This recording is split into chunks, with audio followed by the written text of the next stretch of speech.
Welcome to Forever Exile, the Path of Exile podcast. I'm Justin, aka Tags. Tyler, Wrecker of Days. And I'm Brittleknee. Welcome back, Brittleknee. It's an early episode to have you back. I know, it feels weird, but also cool. Episode 135, Forever Exiled. It's a league launch type episode, so that's why BK's joining us. We're going to talk about whatever. There might be stuff to talk about, and that's why you're here. Because it was serendipitous how the last time lined up. Yeah, you bring the knowledge to this podcast. Tyler and we just listen along. Totally. And we say, we totally know that Uber content. That's what I was thinking too. Right on my man. Good for us that's there, because man, were we bored. All three of us on the same page. Yep. Mm-hmm. Anyway, big shout out to our Patreons. Thank you guys so much for supporting the podcast. If you're curious what Patreon is and does, it gets you access to After Dark, which is our podcast after the podcast, where we just continue to chat, but later in the evening. Right? Is that a good explanation? Yeah, you nailed it. There's sometimes alcohol involved. Yeah, sometimes a little, sometimes too much. You never know what you're going to get. It's never too little, and it's always too much, and it's always fun. It's always too much. And then half the episode gets cut, but it's still an hour and a half long by the end. It's a good time. It is a good time. Anyway, thank you everybody for supporting the podcast. You are awesome. Yeah, and I want to apologize, but also thank Atreyu in our Discord. I think I forgot way back when you bought us our Guild Gem and Flask tabs. I think I forgot to show you. So thank you very much, Atreyu, for doing that way back in the day. And also Elvis, thank you very much for your generosity this week as well. It means a lot. And mothers, happy Mother's Day. Well, it comes out on Mother's Day. That's right. Oh, true. Yeah. But it's not going to be. We're not putting that in the title. Okay. It's a lead reveal.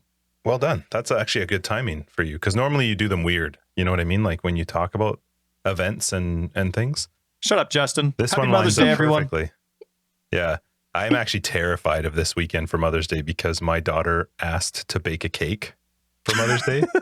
Oh, it's not that bad. And she's 7 and I don't bake. So that's what box mixes are for. You'll be fine.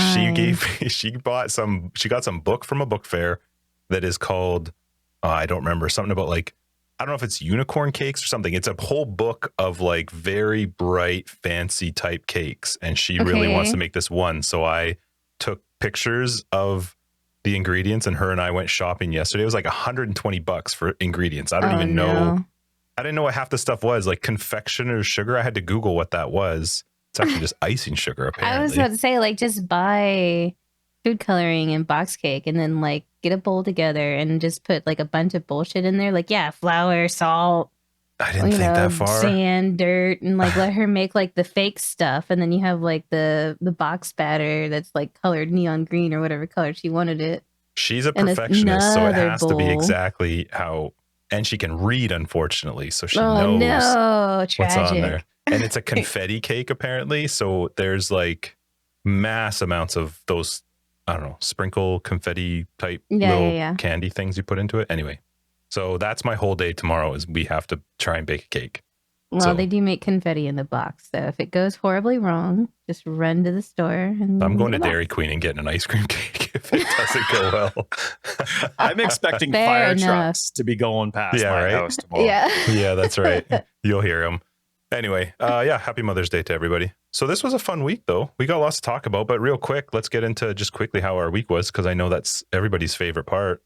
BK, how's your week been?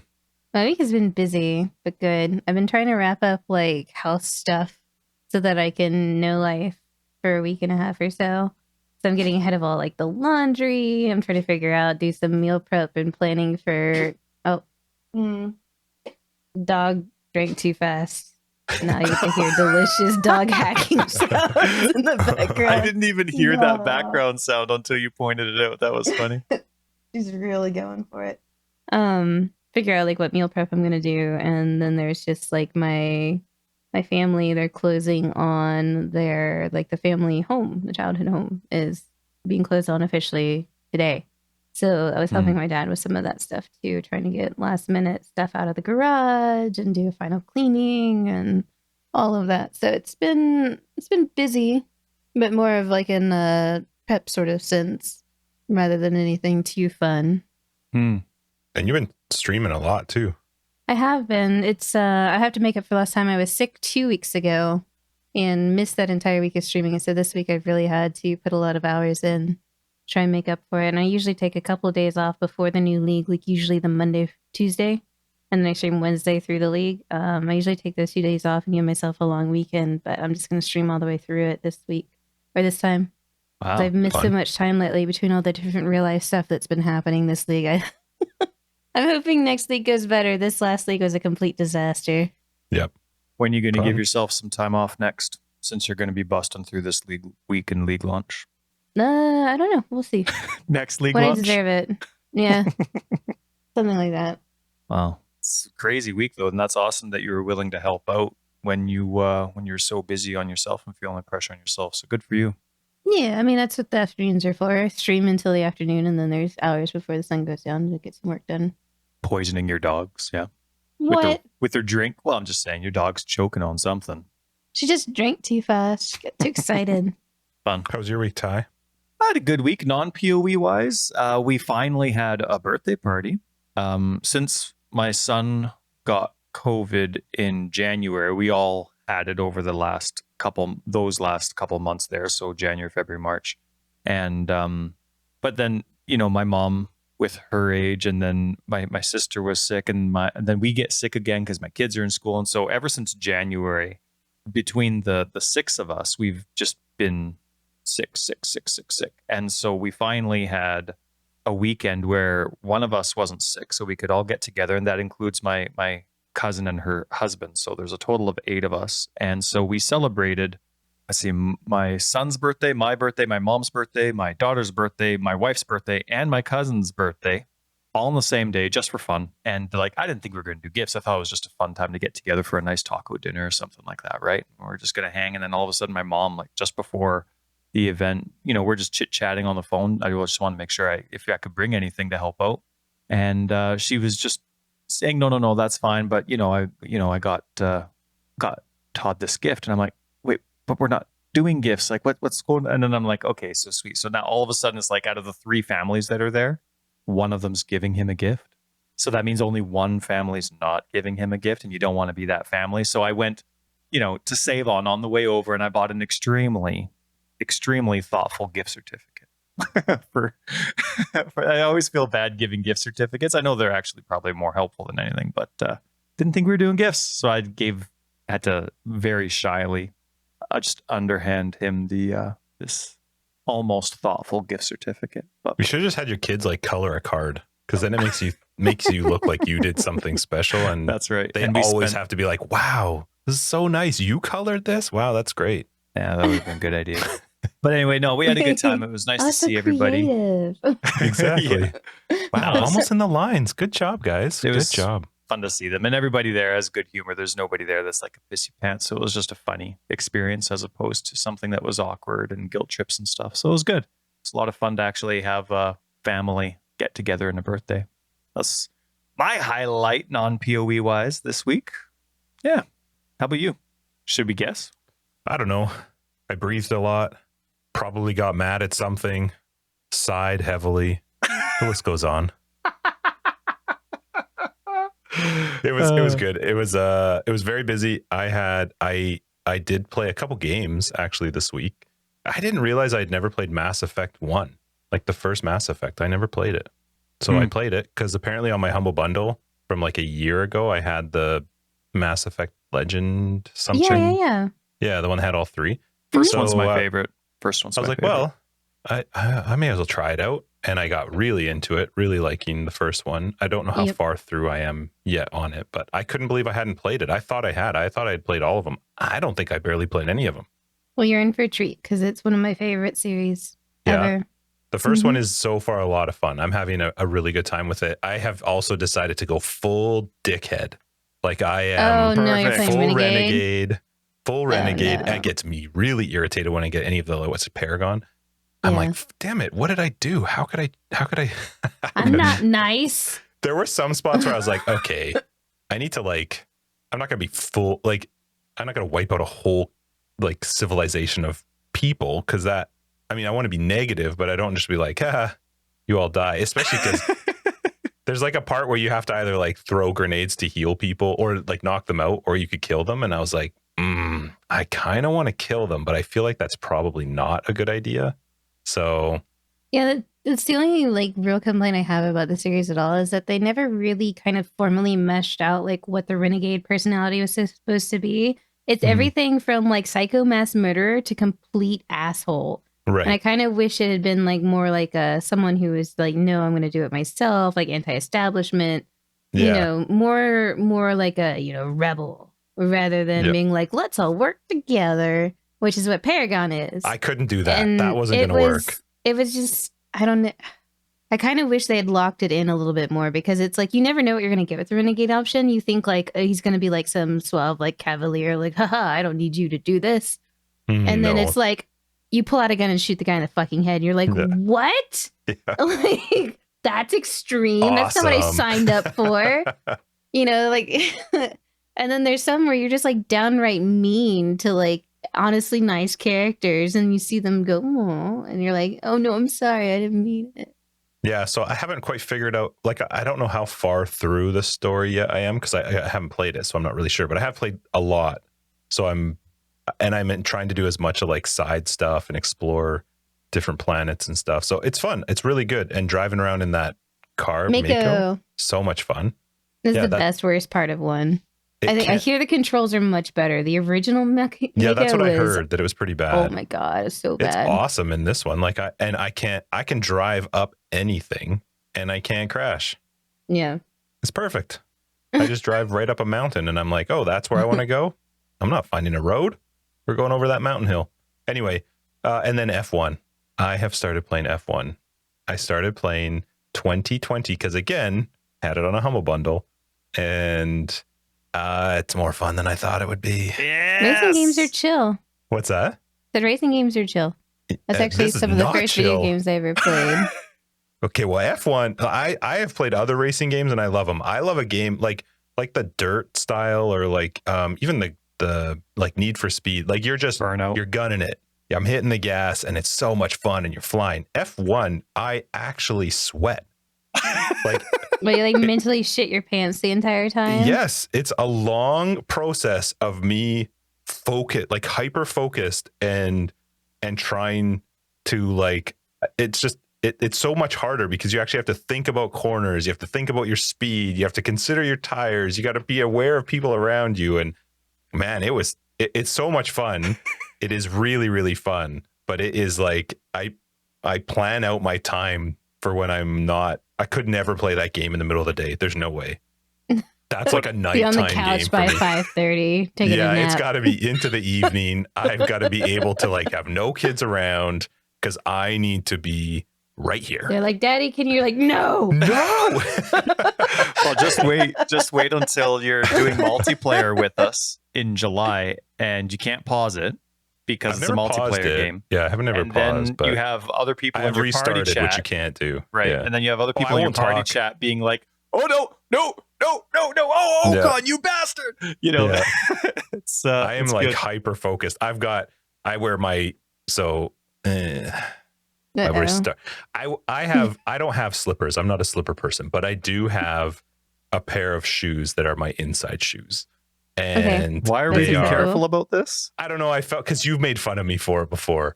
Are they like boat shoes or something like that? Are they what? Like those boat style shoes or something? No, they're a pair of Nike 270s. Oh, okay, gotcha.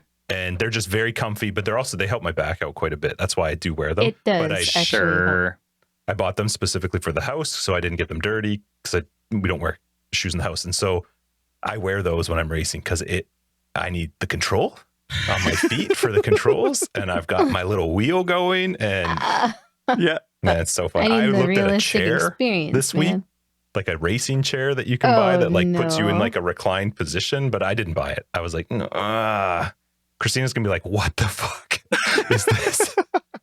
I'm gaming. You wouldn't understand. Actually, she'd do it. She'd be like, you're only getting that if I can drive. And I'm like, do you realize how hard this is? Like, I got to focus here. All right. I've never played a game where you have to brake ever. I've never played a racing game where you needed to brake.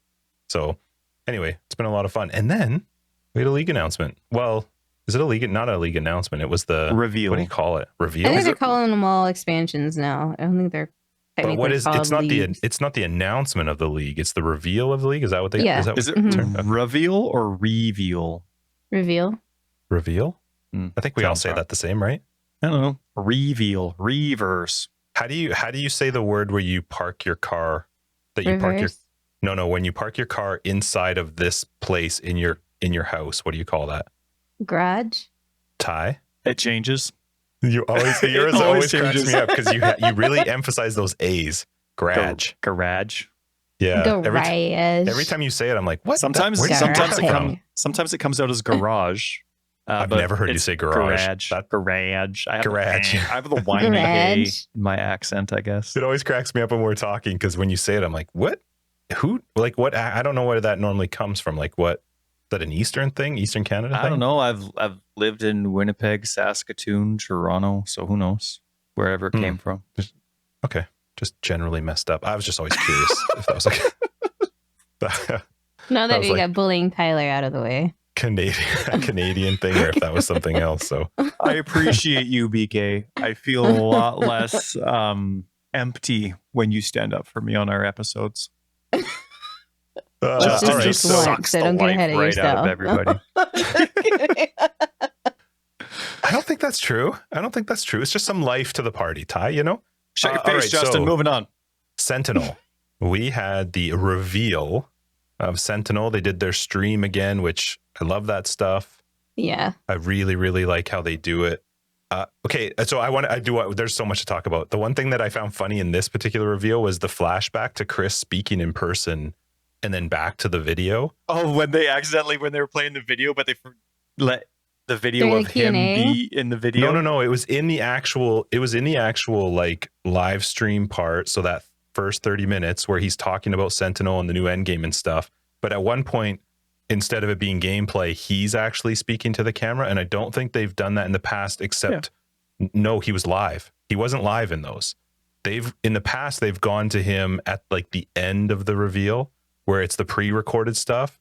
I don't think he's been in person in the reveal part or like pre-recorded. And it threw me off because all of a sudden he was there talking and I was like, wait a minute, is this live now? And then they'd go back to the footage and I was like, oh. And then it made it even funnier when you got into the Q&A because they were just replaying the reveal. And so all of a sudden there were two Chris's Yeah. in the That's in what the I laughed video. about.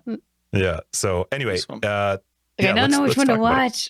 I know. Well, the one on the bottom, the one from the reveal, they actually like had it lit. It looked like they had also done some work on like just the color and making sure it looked really good. So it was so different from the like he had shadow and stuff. Webcam Chris. Then in the main one, it's like the live version, which is usually a little flatter. But I appreciate that he wore the same shirt. A nice it didn't throw shirt you too. off. I couldn't Continuity imagine. is important. Yeah. I couldn't imagine living, and I guess this is where BK does live, but living in a place where you could wear a T-shirt that's like that kind of thin style material. But you can wear them here. It's freezing here. You could wear it for like 1 month. I guess it's summer down there. No, it's not. It's May. No, it's winter. starting to get winter there. Oh, Chris man. just doesn't It's care. summer here. Just doesn't care. Yeah. Awesome. I appreciate. it's really I cool. appreciate the chest hair. Hmm? I appreciate the chest hair. The little tickle. You're showing a little tough at the top. Mhm. Wicked. But anyway, so we could talk about real stuff with regards to Sentinel. I don't even know where to start. Do we just start with Sentinel itself? Where do we Well, start? Sure. Ty, you've probably got notes. We can Oh, go I in have the a order ton. that they did for the reveal. We can talk about the league and league stuff and then the end game and then go from there and just follow their notes. I think that's a good idea. What do you think, Ty? What do you have? He has notes, so I don't want to. Oh no. Oh no. We've thrown off. I just want to say Oh, how much no. I think Ziggy and Chris do an awesome job. Both of them. Oh, we're I jumping love to that they're okay. well, no, just I think they're awesome, and I absolutely love how they get along. And I mean, we'll go into the reveal in a sec, but I just love like Chris loves poking jokes, Ziggy loves getting in his 2 cents, but they're still getting along great. You know what I mean? There's no like fisticuffs happening or like emotional thing. It's just a nice question, nice dig. Like for example, they were talking about how the Val. Chris was talking about how the Val have a lot of technology that's been lost, and then Ziggy throws in like, you mean like tech for automatic doors? Mm-hmm. And then, Chris throws in the extra comeback of, yeah, but the weight of the doors. You know what Yeah, I you mean? gotta Best feel part the is weight when of the he doors. cracks his jokes is him trying not to laugh at his own. yeah. And Yeah. then he also, you can see the side eye as he watches the laptop because Yeah. he's trying to watch Twitch The chat's chat, that's reaction right. to Just it. explode. I love Uh-huh. it. And then even little digs like when Chris says that he's just going to troll people by, you know, turning something on without telling anybody. You know, I like that stuff. So anyway, yeah, let's get into it. But I want to throw those things out first because I knew that I would probably forget about them if I didn't throw them out. All right, so let's start with Sentinel, the whole new league, let's talk league specific for right now because the other stuff is more exciting to me. But yeah, Sentinel, not what I expected. The impression that I got initially from the first few seconds of Sentinel was like completely different than what it ended up being. So in the first couple of seconds when they were revealing it, they showed like a character, I think it was like a slams build or something like that, like jumping around the map and fighting stuff, and this little doohickey is next to him and starts shooting. And I was like, oh my goodness, these are combat augments. That's so cool. So if you play like a single target build, it does like some clear focused abilities and helps support your ability to clear maps. Or if you have a clear focused build, there's like a single target focused one that's going to buff your boss damage so that you can kill map bosses easier and stuff like that. And so I was thinking combat augments initially, which I understand now that I've put more than 1 single second of thought to it, is it would have been incredibly difficult to balance, let alone program. But I don't know. That's kind of like the first impression I got. And I was like, oh my God, this is really cool. It's even more player agency where you can kind of round out the builds that you want to play with what you need in order for them to be successful in the current game. And so I'm a little sad that it wasn't that or something similar to that. Because like even with like combat augments can be something beyond just adding damage to something. So it could change certain behaviors. Like, I don't know, whenever you're in the presence of this one sentinel for a short amount of time, you chain an extra time. Like there's ways to like manipulate stuff without adding just raw damage. But what we got instead was basically an at-will delirium mirror in the form of a little robot that follows us around, where we can add difficulty to things and have Once it a try map. to kill us. Well, some of them are and some of them aren't. So each one focuses on a different thing. There's one that is specifically for clear-based stuff. So it does one big pulse, and it does like it affects a lot of enemies at once with its modifiers. Then there's one that kind of you use here and there. So if you're hunting certain, have like a really good opportunity where like all of a sudden you go around a corner in your map and there's like 2 rares in a magic pack right there, you can just hit that button really quickly. Or if you have like a legion mob, you can use the burst one as you hit the like legion totem and then have it affect like that entire legion in a burst or something like that. So like there's situational uses for each of them. And then the final one is like your single target guy. So you're like, yo, go buff the boss. And I want lots of rewards. Okay, thanks. And then he like basically gives the boss all these extra sort of mods and attributes and otherwise. And then you have I'm to kick the boss's 100% ass. going with the rare enemy enhancer. 100% going to be focusing all on that. Love fighting crazy rares. Yeah. I think that's I don't remember. I think we start with the red one, which is kind of the occasional one that you use for packs and stuff. And then we get all 3 of them eventually over time. But yeah, I'm kind of ambivalent about it. I'm not like super, yeah, I can't wait to play it, but I think it could be cool. I'm like excited to tinker around and not really necessarily be super into this in the form of min-maxing it. I'm kind of, especially with the ability to start assembling them, like I kind of just want to organically kind of figure this out. And I think that's kind of cool. Like there's a lot of leagues where you see them and you're like, okay, I have to min-max my build to have this sort of like when Legion came out, for example. Legion launched, we see the footage for it and we're like, okay, we need a clear build for this one specifically because you got to pop basically all of them out of the statue or out of stasis and you have to defeat them all. So we're doing like ED Contagion and other types of bow builds, Val, Ice Nova, things that clear incredibly fast and short bursts. And usually there's like a lot of determination when it comes with like the league being launched and you see that footage and that shaping what build you play. But this one I feel like is kind of, I don't know.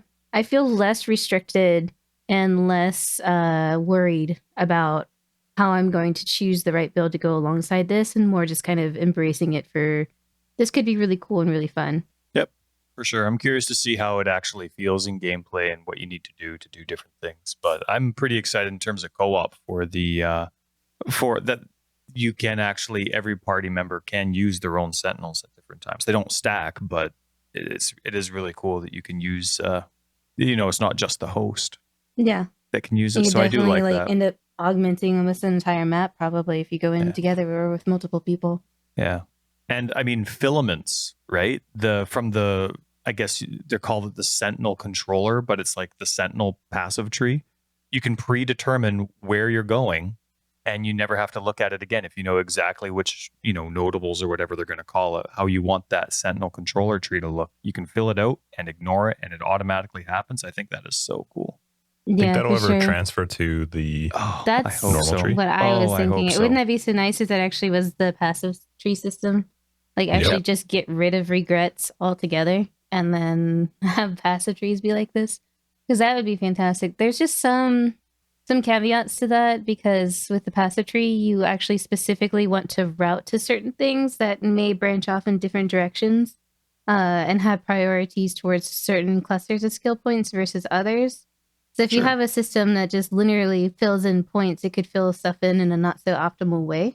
So you'd have to, how do you then communicate, okay, this is the order. So if there's like a branch left and right, how do you communicate to tell it to go left first and then back down to right and continue down to the scion life wheel or something like that, Like I would like it where they just, if you had it, you would just have to stop yourself. Like you would go, okay, I know I want this path for the next 8 levels. So I'm just going to go there. And then once I get there, I'll add the next set. Like, it was the same with the Sentinel one when they showed on the controller. At one point, they were drawing like filaments literally all over the place, and obviously it's going to run into that same spot because you're not getting all the points right away for it. So it's going to have to at some point either path one way or another. I wouldn't mind it if it just you picked, and wherever you pick, that's where it's just going to go, and then okay, in 8 levels, I'm going to re-add the next few steps or whatever. I don't see them ever doing similar to the controller where you can respec it at any point, and that's fine in the normal tree. I think it would just be nice to be like, okay, I know for my next few levels, this is where I'm going to go. They used to have like that one thing where you could like kind of pre-plan your tree out. It literally lasted no time at all, but something to that effect would be cool. But the controller looks cool. It does not look Path of Exile at all. No. It doesn't look Path of Exile. It's just very bizarre. It's cool though. It's fun. It's adding another, we got the Atlas passive tree last league and now another tree this league. I much prefer this system as far as the controller over like the bull crap we had to deal with in I've already forgotten its name. Scourge. I like this sort of don't really have to look at it. It's like I don't know. With Scourge, I felt like there was the scourging stuff where you had to put the stuff in the different slots to then like change it and then manage all those little buttons. And then there was like the entire passive tree side of Scourge too, where it's like, well, this one affects this more, this one affects this less, and this sometimes adds this and sometimes adds that. And I don't know. I see something like this and I feel much more engaged to pay attention to it versus that Scourge one. I had absolutely no interest in it at all. I was like, I don't even care. Well, it's nice because even if you didn't pay attention to it, you can't screw it up. The fact that with this one, you can just redo it at any point, add the filaments whenever you want, respec it. It's at least nice to not feel that sort of anxiety of like, okay, stressed well, I'll out. do Yep. Yeah. Yep. I agree.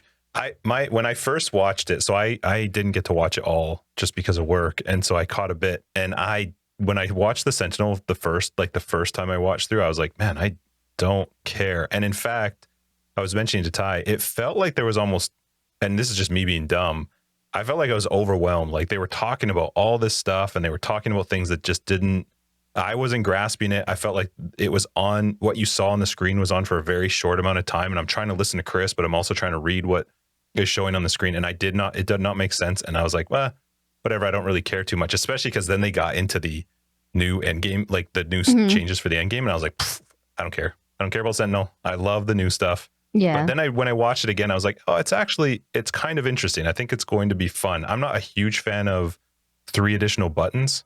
Yeah. Like I'm not totally sure how that's going to play out. We can remap those keybinds. I'm hopeful that there's at least that much. Yellow button. Yeah. That's all I need. Hopefully, I assume it's going to work well on controller, but because it looked like it was like F6, F5, F6, F7, or something like that. It looked like that was the default, but people didn't like V for nets. So, I don't know. I'm kind of curious how that plays out. If there was one Sentinel or you could only have one at a time, then V would be perfectly fine. Sure. Yep. But since there's three and they've made them distinctive like that versus, maybe a system instead where like what power core you put into it determines its behavior or something like that. That's I just, please, hopefully they are remappable to either mouse buttons or macro keys or other types of keys.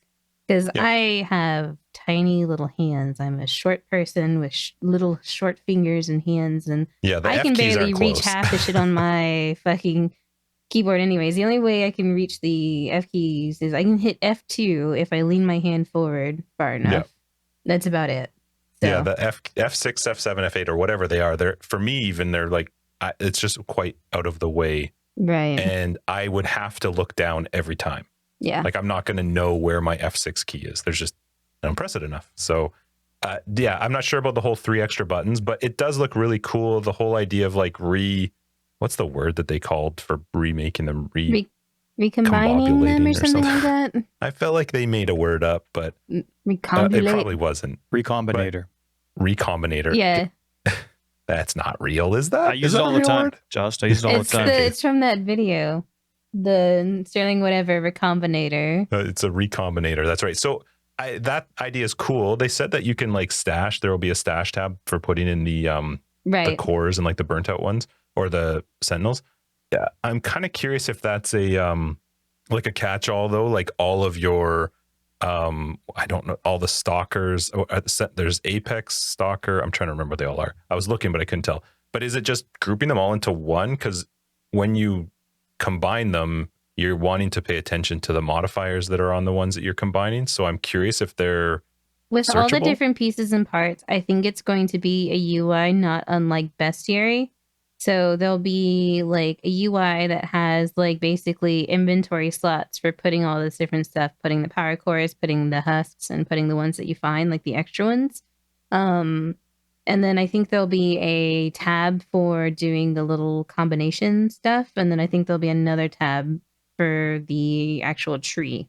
You think it'll all be in one? To bring it up, and then it'll be, like you'll have to click between the ones that you want to use.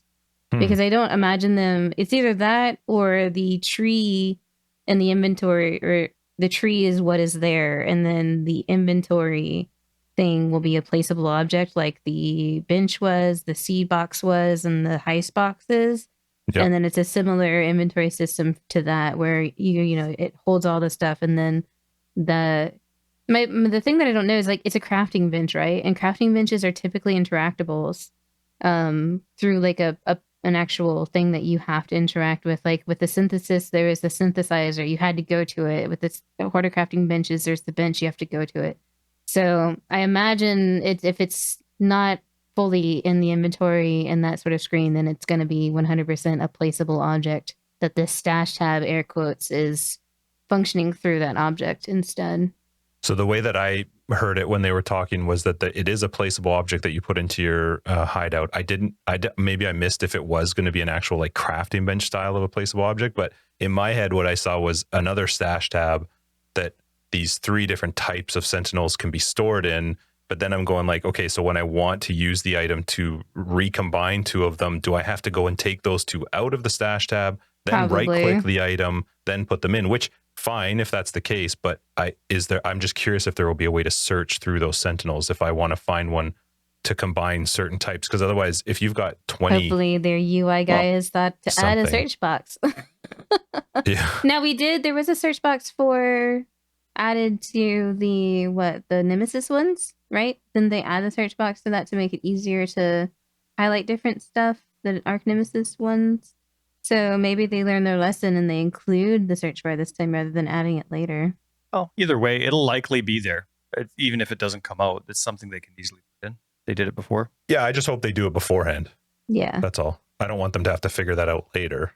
I think it'd be cool if it was there from the start. I really liked the the Sentinel Controller tree. I love the filaments. I really hope that's something that gets added from the like addition, like using your passive skill points, not the, of course, being able to get the free respec. But I love that for both the Atlas and character passive tree. I thought there was some really cool boss specific sentinels. I love that. Storing some of those for when you're doing a specific map. Really, really cool. Don't you I'm think? excited to use that. I think I saw Local Identity. I think he tweeted about it, and it was a great suggestion, which is make the name on the unique thing the name of the map and the tier instead of the name of the boss and the boss level.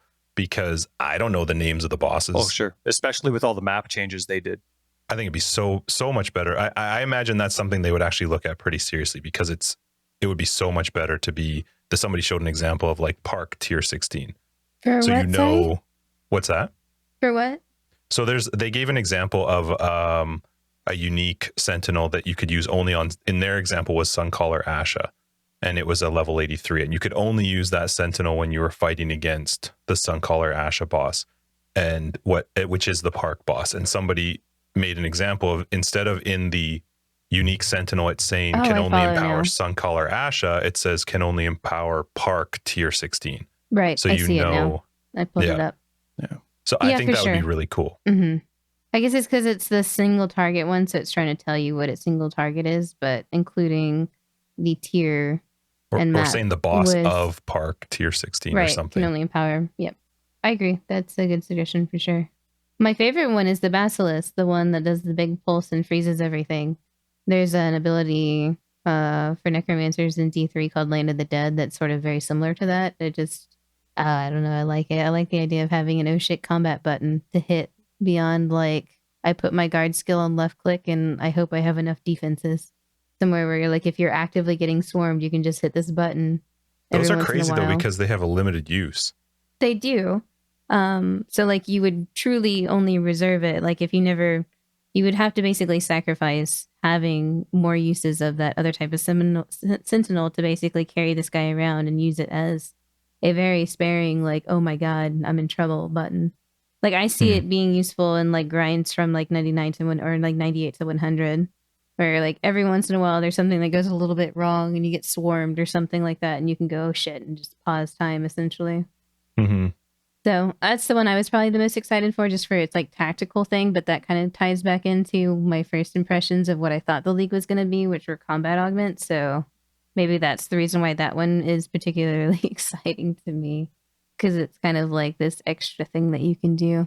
I think it's awesome that the Sentinels increase the XP for the enemies they're impacting. I think that's really cool. Like, yeah, they make them harder or whatever, and they add the mods or they do whatever it is that they do, but it also, you get that big XP reward as well. I thought that was really neat. It's a nice little trickling in from the, the usual gameplay, which is just to kill as many things as fast as possible, and kind of rewards those who want to take it slow and, kick the shit out of a rear. Totally. It looks like you'll get them to start relatively early too. Like the one they gave an example was a level 12. So nice. Would you use them leveling tie, do you think? Yeah, sure. Why not? Yeah. First rare I see, kill me. I'll take it. I'm planning on dying 300 times in the campaign anyway. Why not make it 350? Oh, no. Whenever the yellow one's available. Yeah. The red one, I think you wouldn't mind the red one though too. Until the yellow one's available, yeah. I already know. The red one just keeps you know exactly how it's going to work. Because the red one looks like it just keeps going until it hits its however many things it can empower. Like there was a little counter on the bottom right, and it looked like it just kept going until it hit whatever that empowered counter was. Oh, interesting. Yeah, I'm excited to try it. I mean, it's a lot of hypotheticals, which are awesome, but I'm just excited to actually get my hands on it, see it. And then, of course, there's going to be, well, not of course, because they've actually had a couple solid leagues, but you have the potential of, the week 1 or week 2 changes that are coming based on feedback. So I like being on both sides, seeing what it's like, seeing what the changes are. It's kind of fun. It's also, it is really fun. I like it when Chris goes kind of on his little tangents and kind of explains the thought process of, like, Ziggy was like, well, what about this idea or that idea? And Chris covers all of it, but it's like, actually, once we brought that to gameplay, it just didn't make sense because of this, that, and another thing. And I like hearing about all that processing. It's a lot of fun. For sure. Yeah. Design decisions are always an interesting one. That one I happen to agree with. I think it would have been boring if it was just basically another heist trinket, right? Because that's what I equate them to Perma-pet. in some ways. Is like you just find the one that converts your chaos to exalts, and then you fucking never look at Yeah, a you just trinket never again. change it. Mm-hmm. So I definitely understand that point. The other one version of, or other part of the Sentinel League is the, with these recombinators, is the armor For your own gear. and yeah, for your, it's belts, rings. I don't know, is it all jewelry? Is I that don't know if it's jewelry and random so. armor? too. Yeah, okay. Yep, jewelry includes belts, rings, and amulets. So I'm kind of, as somebody who will probably not focus on this, is this something that you would do just for fun, or because you got 2 good items and you're hoping to make a super good item? Like, what would you be using those for? It's the ability to add certain mods to other items that wouldn't normally have them. And also maybe create items that are interesting in certain ways that, like, because they're showing us examples of like a normal belt that has no influence on it, but you has the 22 alchemist genius on it, and that comes from I don't know where. Frankly, I think it's a belt mod from an influence, but that item itself is not influenced. And then and what's sort of different is like a lot of these things are either you have an influence item, or in the case of the Eldritch currency crafting and whatnot, like you can't use those Eldritch orbs on influence items because that would be like really powerful. Similarly, there's this distinction between influence items and synthesis items where you can't, use a Conqueror's orb on a synthesis item. It has to be like a plain rare base. But in these little things that they're showing us, there's like a belt that has an influence mod that's not influenced. There's an influence mod that has stuff that's been smooshed together that you wouldn't normally see. And then there's there's a synthesized chess piece that has a keystone on it. So there's basically showing that you're going to be able to combine like everything. These distinctions don't exist anymore in terms of this currency. You'll be able to swap and mash stuff around, which is really cool because they're kind of tearing that wall down a little bit that they've spent leagues reinforcing the differences between. Okay, so then in just for yourself, then are you just using them when you get them? Like, I don't understand, is the idea to try and wait until you have 2 reasonably good items and then just hope you get something great? Or are you just using them whenever you get them and just seeing what happens? Or I would probably have a plan. So I'd probably have like some stats or attributes on something that I need and be trying to move that over to a base that has something else that I need to. And then just hoping you get the good combination. Mm-hmm. I'm going to try everything I'm going to vendor. I'm just going to put together. Oh, I think you need an item for it though. Never mind. You need an item. You do it just like you do with your... You need a recombinator. Yeah, and then you also need an item. It looked like you had to right-click something in their inventory to combine even the Sentinels. So. And the other thing about the Astral Plate too is that there's some mods that are just in the standard mod pool that are restricted by armor. Usually you only see spell suppression on evasion bases, but they've got that armor piece that has spell suppression there. So that is technically hinting, like usually you can force it with an essence, I believe. You can use an essence to force spell suppression on it or craft it. Maybe not essence. I don't know. I don't remember. But there's ways. But that's usually, it's highly desired, especially, but that mod right there at that size is not something you can normally craft or otherwise. So that's been hopped over onto that armor plate that would not normally have access to that mod from an evasion base. So then is the assumption then that it was probably an astral plate and some sort of evasion base that had this spell suppression on it, and it just happened to pick the astral plate as the base, and then that got rolled into it? Right, because spell suppression is universally powerful. You could put spell suppression on ES bases too, and that would be really awesome, right? Pure ES with spell suppression and access to T1 on certain things would be really powerful. Right. So that'll be fun to play with. I think there's a lot of different possibilities crafting ways that are going to be exciting here. Go ahead, Ty. You look like you got something. Did you guys read the patch? Did you guys read the patch notes? Yeah, I looked through them. Were there any keystones that excited you? Because there's one that excited me. Also, side note, you just hold on. Did we just jump in? Yeah, we're gonna skip that far in ahead. Ty's getting too excited for it. Atlas passive keystones were coming, and I'm so glad they're here. there's only one I care. I'm sure there's a whole bunch that are awesome, but I just couldn't focus on any once I saw one displayed in the video. But were there any that really excited you guys? Okay. Well, I'm following along. I'm trying to figure out what happened here. We're jumping into the Atlas? Are we done with Sentinel? I think I don't know. You guys said you didn't have notes. With the league. I don't have notes. I'm just asking if we're done with Sentinel. We were having a nice conversation about items, and you're like, "Did you hear about keystones?" Tell you what I like about keystones. So are we good with Sentinel then? I think we've discussed Sentinel. What's your overall take, I guess, on Sentinel? Are you excited for it? I'm curious about it. I am not feeling pressured to try and min-max it. So I'm going to enjoy a really kind of casual romp through exploring the different little doodads and seeing what they do and seeing their mods and kind of seeing how that whole thing goes. And then after I've amassed enough of the variations of currency with the crafting stuff, it'll be fun. It'll be fun to see what sort of neat stuff I can make. What about you, Ty? Great. Awesome. Yellow's the way to go. Keystones. What is it you like about the yellow one?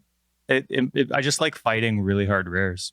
You know, like remember my Atlas tree from before? Like I wanted all the rares to be buffed up. I liked all the wild rogue exiles. I like the, torment on all the rares. I just like that they're terrifying and scary. And, from what I gathered from the video, whatever it is that it's how it's going to make it work, I want that extra difficulty for all that stuff. So sweet. All right, let's talk about the new Atlas changes because this was the part that got me. I still want to talk about items. So okay, go for it. No, I'm busy. I'm done. Yeah, see, Atlas passive keystones. You knew they were coming. Well, this part of the presentation was the most exciting for me. It actually made me just be like, meh, don't care about the league. I think I mentioned that, but it was so. We talked about it last league and how excited we were for this new Atlas passive tree. And then through the whole league, we've talked about how amazing it was and how really it changed the end game and how much fun the end game is. Mm-hmm. And then they bring this one out and they're like, oh, here's even more control over the end game. And I was super, super excited. I love them. I think my favorite part about them is not just that they are here, but that every single one of them, the playstone for a keystone for the longest time has been, it does something really cool, but at a cost. Like there's always some sort of downside. And there are downsides associated with these, but they're all well thought through and logical. Like there wasn't a single one that I'm like, nah, it's bullshit. Like you're losing too much, or no one's going to take that. Like there's a situation in a play style represented by almost every single one of them. And they're all fair. And that's just from a balance perspective, considering how hard something like the Atlas is to balance across all these different leagues and otherwise. Like there wasn't a single one that just stood out that I was like, nah, whatever. Like every single one of them, I was like, yeah, I could see, you could do this kind of build for that, or you could play this type of character, or like, yeah, maybe I switch into that after I do this, and that. And like, I'm like, it's adding like playability to the league to me as far as like, okay, well, when I'm done doing this, then I can change it all up, take that keystone and go do this other type of thing that I can enjoy. Like I love card hunting. I love low investment magic find card hunting because I can just like put on Netflix and just no brain Herald of Ice Shatter, packs into oblivion and wait for my T1 drop sound to directly inject serotonin into my brain. And they've thought of that. And there's a keystone for that, where if you just want a whole crap load of raw quantity to just kill as many monsters as fast as possible with the highest quant that you can, there you go. So I'm really chuffed that this basic, because there's been so much weight into the end game as far as getting to T16, mapping at T16 with optimal juice and sextants and prophecies, and then prophecies are gone, and now they've sort of like, it was almost never beneficial to try and farm at a lower level. And it might still be, weighted towards the end game, as it rightfully should. You want people to progress. But for the first time, I feel like I can say, like, oh, I'm going to do some T3 Magic Find in this league. And, like, I don't have to justify it by saying, it's fun, Richard. Like, let me play my low tier Magic Find. Let me have fun in my video game. Like, there's actually, there's a keystone that supports it and some other stuff in there that seems really cool for it. And I don't feel like I have to make this big, long list of reasons why I want to play something to justify it. I can just play it because it's fun and there's stuff there. Yep. What was your thoughts, Ty? I know you said you had one that was your favorite. Well, Yeah, what's your favorite? One side note that I really like about this Atlas tree, I mean, this obviously goes back to this current league, but then also the one coming up, is now the Atlas can modify your map, but monsters and life and damage so much that even when someone's broadcasting, you don't know the full extent of their build and how it's being impacted. You know what I mean? It's going to kind of teach people that watch and the people that depend on the super popular broadcasters, and this is what they're playing, so this is what I have to play, that it's still always going to be different. There's always details that are going to be different. And I think that, or I'm hoping anyway, that these are kind of, maybe it's unintentional, but steps to people kind of taking a step back and, like you said, letting people play their way, but also understanding that just because, you know, someone's mapping is difficult or hard, it could be something completely unrelated to the build. You know what I mean? And maybe it'll help some of the more speak first, think later commenters in the community, you know, think first and be a little bit more appreciative of where people are coming from with their builds. The one that really excited me was called Wellspring of Creation, and I'm like beelining to it. It's the one that just says 25% less damage for monsters, 50% more life. Absolutely love it. What's the reason? Because that's the way that I've always wanted Path of Exile. To me, in the past, and this is, I mean, Chris has now, it's like they're going in the completely opposite approach. They're making Path of Exile almost the way that I want. Like, my dreams are coming true with the stuff that Chris said is coming to Path of Exile and how they're going about it. But to me, more difficult doesn't mean absolutely insane, unpredictable, way too many rares, way too many mods, no idea where the damage is coming from. To me, that's not difficult. To me, that's annoying and unfun. To me, difficult is there's a few really hard enemies on the screen. I know what they do, and I died because either my character's not good enough or because, you know, I screwed up with some of the tells, or it was, you know what I mean? So this is just more in the lines of, it takes a lot longer to kill someone, but I'm not going to be penalized for being a damage first kind of player. Or sorry, damage first, defense first type of player. So really like that aspect. But like BK said, there's just so many keystones that cater to so many different types of players. Whether it's like making everybody Uber because you're that type of player, or whether it's just let me play one map, or I like all these kind of maps, but I don't like, I mean, goodness me, those notables that let you actually exclude certain mechanics and content. How awesome is that? So I think the whole aspect of it, it even kind of, in a way, they pointed it out, but it even solved that kind of dead scarab fix. You know what I mean? Like, it adds more value to scarabs that you're not interested in as well. There's a keystone. You just put your junk scarabs in there, and there's a way to basically flush them without having to vendor them and yeet them into the void to try and get one that you like. You can just throw them in there and see what happens. Yeah, exactly. And then you're guaranteed to not get that mechanic in your map. It's going to be one of the other random ones, but that'll likely couple with some of the notables you've selected that it can't be. But it also adds the dead scarabs to have a little bit more value in the marketplace. Not necessarily more value in terms of what you get in return, but in terms of the traffic that it's going to encourage, because people are going to be looking for scarabs that they don't want, you know, just in case the scarabs they do want are too expensive. So I just think it was, I mean, so good all across the board. I think that just the realm that opens, not just what the keystones are, but everything else it adds, I think is absolutely amazing. And turning off certain content is super significant as well, because if you choose a build that is either, for example, super single target focused or super clear focused as a league starter, there are certain league mechanics that you're just simply not going to be able to do. Like, if you have a high single target damage, like strong boxes and essences and harbinger and ritual and all of these like really closely, densely packed things like metamorph, where single target really shines, like that's the stuff you want to see. But like, nothing is more disheartening than being a single target skill, and then there's a legion, and then there's a breach, and you're like, well, I can't do anything about that. Or even clearing alpha missions with your without damage taken character. Yeah, like there's the ability to be able to turn stuff off that is bad for you and see more stuff that's good for you is just like so good in general for relieving a lot of the league start anxiety for different people too. Because like for the longest time, it's like, okay, well, what do I start? I have to pick something that's good for this, and that. And there's like all these skills that do it, but those are the meta skills and everyone's playing them. And what do I do? And it's like, well, you can just like say, you know what, I'm going to go play this, and I can pick all of these things that work really well with this, and I can turn everything else off, and I'm just going to focus on this. And like, you're not really punished for it.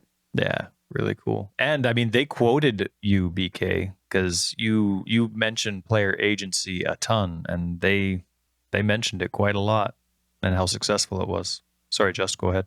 No, I was just gonna say when this Atlas came out last league, and we talked about it, and then we've talked about it throughout this whole league. We talked about how awesome it is to be able to fully control your end game. Then we kind of thought that was like, I mean, it was amazing. It was so fun. It made you able to play more how you wanted to play in maps, and for them to have actually taken that a step further and been like, hey, here's even more control over your end game. It was literally my favorite part of that whole reveal, or whatever you call that thing that happened. Yeah, they in the looked live at stream. the problems that people were trying to solve by engaging with certain mechanics or doing certain things too. Like, what are players actually trying to achieve with using the resources that were available to them? So they looked at like kind of the different cases of, all right, well, this people that are doing Magic Fund, they want this, this, and that, and they achieved it through using these mechanics together. And this person wants that, so they achieved it by using these mechanics together. And they kind of like, I feel like they really went through and looked at the different types of playstyles and the different way people were spending time in the game, and they tried to really like kind of compartmentalize it into buttons that you could switch and flip, and it changes the entire tone of the end game with a single allocation. So here's a question. With them always thinking about PoE 2 and planning ahead, is this a test to find out maybe there's certain parts of their game that people just don't enjoy and that they can look at phasing out? Maybe. Very well. I mean, they can heat map. They talked about it. They're like, we could, but we don't look right now. But I don't know. Maybe they'll start to pay more attention to that sort of thing, because they can absolutely heat map the passive tree and figure out what people are engaging with and what they're not at what percentage rates. Yeah. And I mean, and then it's something they're correlate that always looking to at too. how active a person remains through a league too, and figure out, all right, well, the people that stayed until, you know, the league was 75% done ran one of these 3 keystones, and these keystones are good for, you know, long-term player retention. Yeah. I mean, that's stuff they're always looking at too, because in the patch notes I have this down farther, but they got rid of 2 mechanics without highlighting it. They got rid of Bloodlines and Nemesis. It's just gone. Yeah, because they replaced it with Arc Nemesis, but I think we all saw the writing on the wall for that one. Well, sure, but I mean, it's the same thing for all the other stuff that they're potentially considering, or the things that they can amalgamate. You know, who knows what they're going to do with that one league that people like, and they mentioned, but they said they're going to take their time with it because they have a really cool idea. Yeah. So, you know, that's definitely, and I guess that there was a big emphasis on it when they were going through that streak of, hey, here's a new league and it's showing up on your map. Here's a new league, and you know, that what's that map, like the campaign screen when you click on your waypoint. Yeah. So, you know, anyway. Yeah. So I have a question. There's one of the new keystones is maps found in your maps have 200% more chance to be favored maps. Non-favored maps found in your maps drop as basic currency. What happens if you have no favored maps? You're asking us? Does everything drop as currency, or does that not count until you have a favored map? If it says favored map specifically, then it would be favored map, because like they're usually pretty clear on the wording for those sorts of situations and ed cases. Like, that probably doesn't click on, even if you have the keystone allocated, until you have the favorite map to then cause the rest of the condition to occur. Yeah, because the wording that they have on theirs is just maps found in your maps have 200% more chance to be favored maps, and non-favored maps found in your maps drop as basic currency items. Maybe is not. everything Like, considered a non-favored? It could be a way to blow off extra, like, because there's a time where you just have too many maps. Can you imagine, though, like a newer player that doesn't know what favored maps are, and they're like, ooh, I want 200% more of my favored ones, and they click it and they just get currency. Like, maps just disappear. Yeah, I guess. Yeah, for sure. Maybe, hopefully there'll be like alt descriptions that explain things as you hover over these a little bit more or something. Yeah, they're good for that. Like, towards the end of it, I was sitting on like stacks of like 50, 60 of these, like, you know, all the different types of maps, and then having upwards of like 200 plus of certain ones that I had favorited. And like, if you just need to burn currency and you don't care about, like, you know, sustain isn't a problem, you could just flip it on and then just get nothing but basic currency out of it. Just burn your entire map pile. You know who's not using that keystone? You? This guy. Race, because there's no race course. Race course didn't come back, but they got rid Tropical of Island's channel. back, though. They got rid Tropical of Island is good.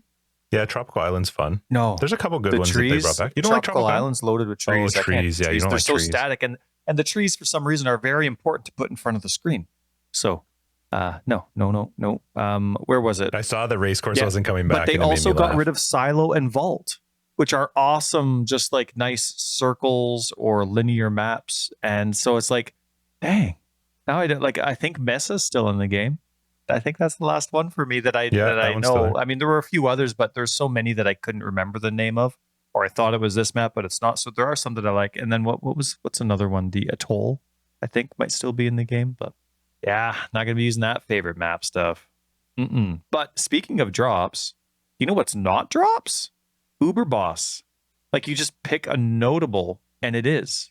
And it exists. You don't have to actually have like an Uber item drop to put in your map device. I think that's that awesome. was one of the things that I thought was really good too, because we Super good. have the Uber Elder fight accessible by by fragments that drop from Elder and Shaper respectively. And I was really worried as they're like Uber Pinnacle bosses on the beginning of the teaser. I was like, God, not more fragments. Please, God, why? And then Rank there's a tab's keystone, gonna be all and I was super like, small now. oh, thank God. So you basically farm up the same keys of entry that you would anyways, and then it's just a difficulty button you can push at will when you want it. So much better than having to kill Cyrus 10 times to get the fragments necessary to farm Uber Cyrus or kill Uber Cyrus, and then like you have 3 of the corner and 2 of each of the other ones, but then you're missing the opposite corner, and you're like, how do I do this? And then you farm up harvest, and there's no harvest key swaps for those, and you're just screwed, and you have to go buy another one. Like, it just solves a lot of the issues with the fragment system. And then also, they made an active decision to not increase bloat. Because they could have been like, yo, yeah, extra, go farm your Uber Cyrus content, whatever. Yep. But I like the keystone is a very elegant solution. Very. I totally agree. I can't hold it anymore. I have to go to the bathroom. So talk about something that has never interested me, the challenge system or something like that, which I think is awesome that they're actually making it really hard, but they're giving more rewards, but I don't have anything else to say on that. So bye.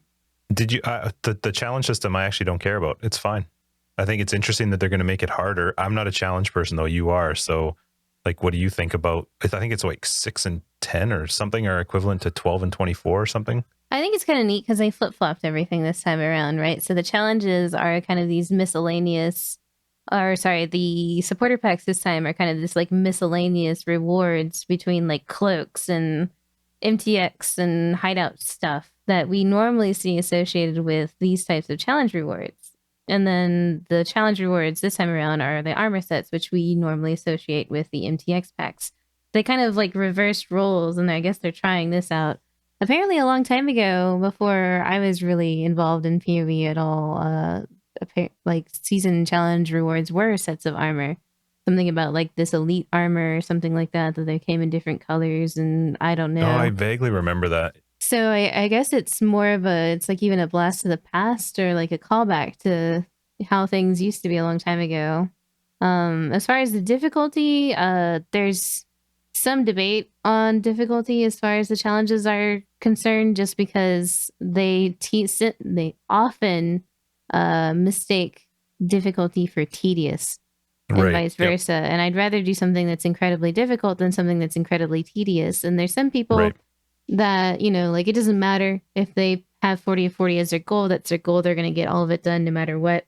But those challenges for me, as far as what I choose and what I engage with and what I want to do and how far I go in a league, is how fun they end up being. And some of them just aren't, because it's like, go do this awful mechanic that you hate a whole bunch of times, or look for this very specific outcome. And so I'd love to see the challenges kind of change towards stuff that is truly, if there's all this hard, sort of like rearranging the end game towards these pentacle bosses that are just very, very difficult and stuff like that too. I don't know. I'd like to see more than just time gates be what helps you get all the way to the end. Because there's people that, like, I want to challenge myself to do something incredibly difficult, but I don't necessarily like want to go clear 60 fucking lab trials. I'd rather just not play at all than do that. Sure. Yeah, so. 40 is the allure of listen. You're not even part of this conversation. You said you were done. Come on. Go wash your hands. No, nothing. All right. Is the allure of armor, again, I'm not a challenge person. I'm like Ty. They're not. They don't entice me to play. I think it could be just because it's not something that you often get as a reward if you're a free to play player. Like usually armor is supporter pack stuff. So this is the first time some of the folks that play completely free to play and don't buy supporter packs or can't for whatever financial reason, or live in an area of the world where the supporter packs are like their entire grocery budget for a month. Like this is an opportunity for them to earn armor, and I think that's rad. I think that's really cool. I like that they have like the different effect between the two. So like the one is like on fire. So it's like the armor, but then the armor on fire for like the higher stuff. So you get that kind of like street cred of having the one that's on fire if you go for it. Like, yeah, not only did I play this league because it's recognizable as the armor from that league, but it's got the little extra effect on it. This was seen in WoW, for WoW tier pieces. Like if you killed, like the armor would basically look the same if you killed on normal or heroic. There would just be a color difference in the armor from normal to heroic. But if you killed there's certain bosses and got the tier pieces on Mythic, then it would resemble the old armor, but have like cooler effects or more, flashy bits or something like that. It'd be that extra step cooler. So you'd be like, yeah, I cleared Mythic and like Lord around all the people.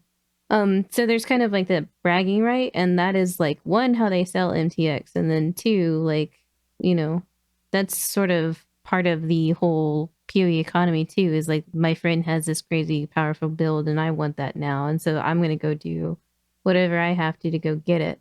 So I think it's smart from a business perspective. I think it's smart and kind of like neat and fair to have an opportunity to earn armor for once. It's not very common. And yeah, I think that the way that they're setting it up is good for kind of the mentality of how they sell things and how they motivate certain types of players. I think it all makes sense. I talk too much. What do you guys think of them doing the supporter packs this time being all? I think it's neat. Not armor. When the battle pass came out, because everyone was like, battle pass, blah blah blah, pay to win, blah, blah, blah, blah, blah. Like Reddit was all mad about it, and I was like, yeah. All they had to do is not call it a battle pass and just release a supporter pack of miscellaneous microtransactions to offer as a alternative to armor supporter packs. And they'd fucking sell a bunch because the people would buy the armor supporter packs and they'd buy the other one too. Like they'd just buy all of it. And then here we are with miscellaneous MTX supporter packs. So. I'm excited for them. I think they're really neat. I can't get any right now, but I think they're really cool. I'm hoping to pick up at least the one with the pretty flower map device before the end of the league. That's the same one with the level up, the crazy level up. Yeah, just flashbang me, please, every time. I want to hit 100 and not be able to see anymore. What do you think of them, Ty? I think the support packs are amazing. I love that they actually interact with your character. They're not just... I mean, they are just visual, but they're not. And I love that. What was going on with that chat where they emphasize in the video how purely cosmetic they are? It doesn't matter how much you say it. People will not listen. People are complaining, pay to win, what? Pay to That win, thing pay to heals win, pay me. to win. That's so pay to win. I really want Chris to just say, watch the video. Okay? Watch the video. Or for him to be just like, yeah, it heals you. Yeah, that's right. Yeah. It also picks up your loot. That's right. No, I think it's awesome. This is actually, and I'm really need to make sure I don't do this again, especially if these continue. But this is the first time I've ever bought a support pack just like that. Normally, I have to wait for sales, or normally I'll buy a support pack, but it's because I was gifted Xbox money or something. And this is the very first time that I've ever actually bought a support pack because it was just so cool, and it's because it's interactable. One, the stuff that I wanted wasn't in the $90 pack. It was in the 60 and under. But I love the idea. And even though I might have to turn it off depending on how crazy it is. But it also does have a really big tell, like the level up. That's like, it's so against what I can handle on a computer screen. But I love that it's so long, like I can look away. You know what I mean? Like, for example, when you kill those enemies that have the lightning circles around them, right? Or you come to the shrines where they're like blasting lightning. I can't see that. So on PC, I can go up to it and I can click it right away. On Xbox, I just kind of run past it with my eyes a little squinty and life goes on. So we'll see how that works. But I loved the map device that Yes, it's got so more intense. Both of pretty. them were so cool. It was so hard to choose. What else was there? Giving you something cool for using scrolls of wisdom. How cool is that? I like the adaptive cloaks too. The ones like there's the one that's the resistance oriented, so as you have better resistances and cap your resistances, it like gets bigger and more intense and all that kind of stuff. I kind of like the idea of MTX that changes under certain conditions. And for 100%. me, another one was like the hideout switches as far as being able to change the ambient light in a hideout. Because there's a lot of hideouts that I like the layout of, but like they're just too fucking bright to stare at every single, every time you go back to your hideout, it's just too bright, too bright, too bright. Yeah. I like darker, moodier hideouts because, I'm playing for many hours a day, so it's just like, so that'll be cool. Something that I don't know if I guess we can take a few seconds to say here is like I take advantage of this all the time, but if you're in a financial situation where you want a supporter pack but can't coughin up the $60 is kind of a lot. That's me right now. That's what I'm in. $60 Americano. That was almost $90 for me. Yeah, they actually do a lot of layaway support. So you can contact support and be like, I want to set up a payment plan. They're really good about it. Every single supporter pack that I have actually gotten by paying a little bit at a time. That's cool. Because that's easier on me with my income that's so crazy all the time. It goes up and down and all that sort of stuff. Yeah. So, yeah, awesome support. It's really cool. We were still going on about the just how interactive and interactable the support packs are, how they're not armor, but they're actually things that interact with your character. And the one really cool thing that BK pointed out with, the interactive cloaks that they have. I love the fact that there's a cloak for everybody. Like everybody wants to cap their resists unless you're using a funky unique. So that's something that even if you're brand new, you can use something that's like, hey, cool, look at this. And you feel more epic for getting 75 plus resist, right? So it was really cool. And then, of course, the hideouts and all that. Yeah, just to me, it's my favorite one. Maybe they'll be coming out like this every league now. And so now I'll definitely be like, okay, sweet. But just in case they didn't, I definitely wanted to swoop in and get it. So this is the first time I bought one. I was a little disappointed, though. Justin, did you have something to say? I was going to say something guild related. No, I was just going to say that I actually like that it's not armor because I have a lot of armor. So to have something that's different than armor, like it's hard sometimes to pick. Yeah, like you feel like committed, like, okay, I just got this one, I need to put this on. But then by the next league, I have no idea what the combinations are, and there's no great way of seeing that besides putting them all on. So it's fun to have something that is totally outside of the realm of what your armor is. Mm-hmm. I think it's just fun. It's a lot of fun. I loaded the game up right after I bought it just to see how it works. And it's so neat. Now this microtransaction screen has so many different places that you can interact with stuff. It's pretty crazy. But I was a little disappointed after the fact. It didn't even click for me, but I was quite disappointed that I can't use the map device in our guild hideout. Oh, and yeah. That kind of sucks because player specific and not guild specific. Well, right. But that's the... I think it should be, though. Stuff is different than individual purchases. I 100% agree, but that is the distinction that they've made. Yeah. When they introduced the guild hideouts and all that stuff, I was pissed that I couldn't use some of my more rare hideouts for the guild so that other people could enjoy it. I was like livid. I was like, I'm not gonna fucking buy it again. Are you crazy? Yep. Yeah. And like, well, but if you look at the supporter pack for this one, the flower, the really cool flower, the higher you get in tiers, the more it opens up. Yeah, but it's weird to me that that's player specific. Why can't, if Tyler buys it and he's in our guild hideout, he sees that, but when I'm in the hideout, I just don't see it. I don't understand why he can't still see that, because that to me isn't like an MTX that, I don't know, it just seemed to me like it should be something that he should still be able to see regardless of which hideout he's in, because he already sees his own portals. It just seemed odd that MTX that wouldn't be allowed in the guild hideout because it's specific to him. He's the only one that's going to see it. Or our party or whatever it would be. But there is, now that they have the guild hideout, there's a bit of that conflict between, especially now with this type of support pack. And I mean, we're all on the same page, like we said, but there is a conflict there of, I would love to use this, but I'm always in my guild hideout. Was there a thing in one of the packs that let you teleport to different spots of they showed it in the video, but I never actually saw them or heard them say it. Somebody walked into this little blue thing and then all of a sudden to another part of their hideout, and I was like, what is that? Did you guys see that? Do you know what I'm talking about? Well, if you watch, it was for the Arcanist one, the one with the flower. But there's a point in the video for it where the person is in one part of their hideout and they walk over this little blue portal on the ground, and then they all of a sudden are in another part of their hideout where another version of that blue portal was. And I was like, oh, that's fun. Is there some sort of like wormhole? Was that in Yeah, I which think one? so. The Maybe one with the torches? maybe sort of like the Shaper hideout. If you get it from him by killing him, as the portals, like in the Shaper fight where you go and you kill the little bosses first, then you fight Shaper. There's like portals like that, and you can take a portal to the other side of the map. So there's some hideouts like that already have that interactability, but it's like hard coded. You can't like move it. It's like part of the map.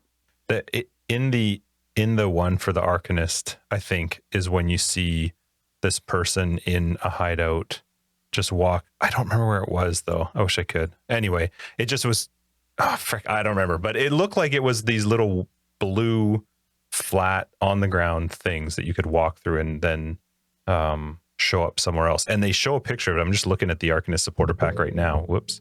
And there is one of them standing right beside the witch, but I don't see what it's called. So anyway, I think they're fun. I think it's a fun change. Yep. I'm excited to at least check them out. And I like that it's not armor, and that I think it's actually a great comment about that this makes armor accessible for people who don't buy supporter packs now. If you can do the challenges and you want to play the challenges, I didn't even think about that. I think that's a good way for people to get intentionally changed at the same time, so you're not actually missing out, but you do need to progress a bit. I think it's good.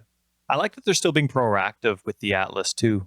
For example, like they got rid of Hall of the Grandmaster and then Val Temple in terms of the percentage for Atlas completion. They got rid of 2 more uniques that weren't part of the normal drop pool. So I like that.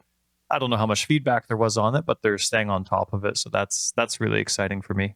And the ability to have multiple influence per map now, that's pretty cool. I'm curious how the drop rates will work with that. If it'll actually hurt you, if you're, let's say you're really hoping for Elder, but you're fine with Hunter. I wonder if it actually hurts your Elder chances. But I love that you can mix and match now. I think that's really cool. There was also Maven invites that you can now buy from Keurig if you weren't getting decent enough RNG, which I think they actually changed the increase rate anyway. I thought that was really cool, and I'm really hoping that they kind of include that in a lot of other mechanics. For example, with Heist, I know you can buy contracts and stuff, but it would be nice if they guaranteed that you could buy at least each a level 1. And I kind of started thinking that as they were talking about, like, okay, let's just make sure you have your baseline here. You can buy some invites from Keurig. I don't know how they're going to be organized or what kind of invites they will be, but it is nice that they're kind of encouraging that progress to be faster. Hopefully Heist is like that one day where they'll like always guarantee that you have one level 1 of each style of thing. Right. That's what I was thinking anyway. But okay, I want to real quickly bring up the new monster modifiers, because they're getting rid of all the rare modifiers and they're going to the arch nemesis modifiers now.